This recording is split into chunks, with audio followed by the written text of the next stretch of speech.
Cubans this past weekend erupted in spontaneous demonstrations across the island against its cruel and oppressive regime. What should the U.S. do?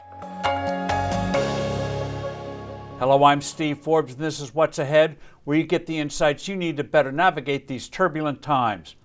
Cuba's utterly corrupt communist rulers were stunned in recent days by spontaneous mass protests. Castro's ruthless dictatorial heirs were caught off guard and have now unleashed police and paramilitary forces to stamp out the unrest.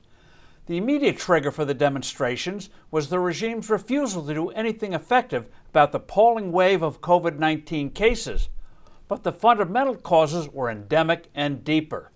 Except for the Communist Party and military elites, Cubans live in abject poverty, suffering chronic food and medical shortages and blackouts of electricity. Free political expression only if you're willing to suffer torture and death. Cuba has plenty of healthcare personnel, but they and their precious medicines are forcibly sent to various countries. Their fees are paid directly to the Cuban government, and much of it pocketed by the elites. The regime has also rented out its own troops and secret police agents to various thuggish dictators. Venezuela's notorious security apparatus is run directly by Cuba, making that country a virtual colony of Havana. Such schemes, especially those with various drug cartels, are why Fidel Castro died with a fortune estimated to be in the hundreds of millions of dollars.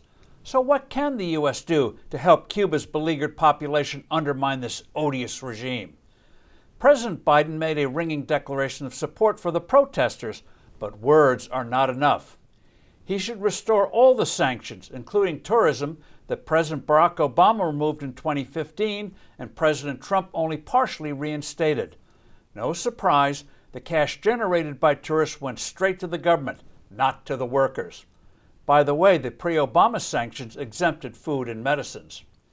U.S. diplomats should use every forum to denounce Cuba's abominable human rights behavior. We should sanction specific individuals guilty of these crimes and aggressively go after the foreign bank accounts with the regime's ill-gotten gains.